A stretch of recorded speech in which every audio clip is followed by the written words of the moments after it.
reportedly killed as suspected herdsmen and farmers clashed in Iwoye area of Imekwa local government area of Ogun State.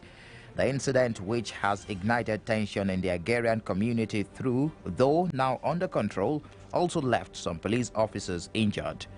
To douse tension and restore normalcy, the State Commissioner of Police, Bashir Makama, visited the town for an on-the-spot assessment and addressed stakeholders on the need to ensure peaceful coexistence among different tribes.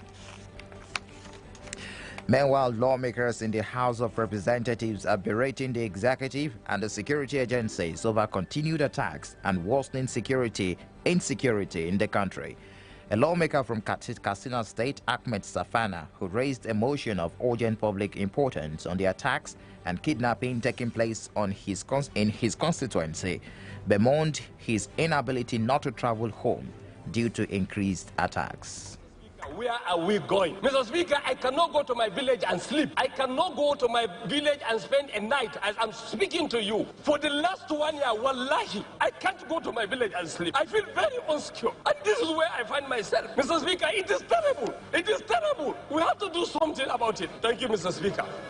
A member from Abia State, Nnenna Ukeje, called for decisive steps to be taken to address these issues in the Northeast. That we must start to have proper conversation, not continue to talk about the effect of the problems, about population control, education, human resource development, and arrest in a way that disincentivizes Nigerians from continuing to do these things. This House is always going to have these conversations and continue to seek intervention. Similarly, former governor of Sokoto State, Atahiru Bafarawa, has blamed the prevailing insecurity in the country on poverty and called on the federal government to change strategy in addressing these challenges. Bafarawa, who made this call at a press briefing in Abuja, described the state of insecurity as worrisome. Started from Boko Haram and Northeast, now it starts changing. Before, they are just shooting people, now they are shooting and also receiving ransom. Are asking 100 million, 50 million naira. This 100 million naira that they are given, they are going to buy arms with this money they are collecting.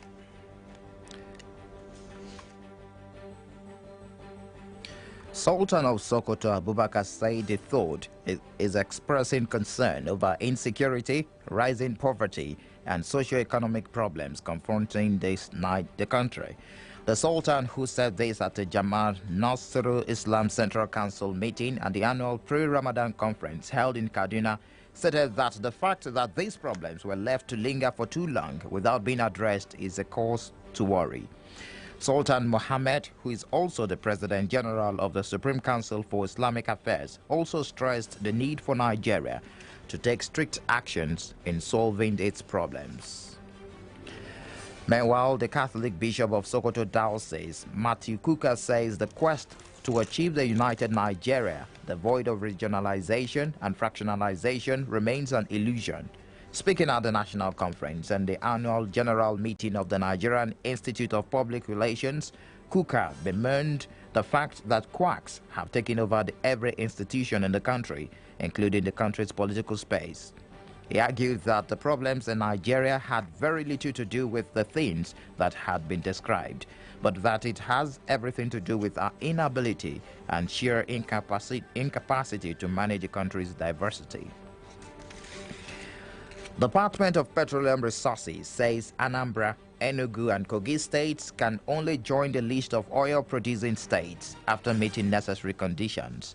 A letter to the Senate Committee on Petroleum, Upstream, the Department of Petroleum Resources says that the three states could only be declared oil-bearing state if the oil firm in the area, Orient Oil, scales up its operations from oil prospecting to oil mining like lease.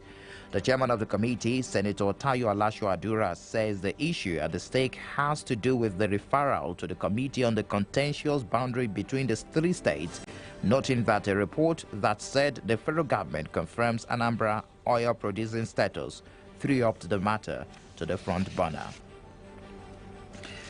Federal Airport of Nigeria has called for an extension of the Imo State Airport runways. Speaking during the assessment of the level of damage caused by the fire incident, The director of the Federal Airport of Nigeria, Sadiku Abubakar, noted that the runways cannot accommodate bigger planes, adding that night operation in the airport should be encouraged by improving lighting for 24 hours. And we also noticed that this airport is only during the day operation. There is no night operation at all because of the lightning. So we're looking forward to you assisting us there also to make sure that this terminal building, because of the revenue that is going to be generating, that lighting system is in place. Non-governmental organization.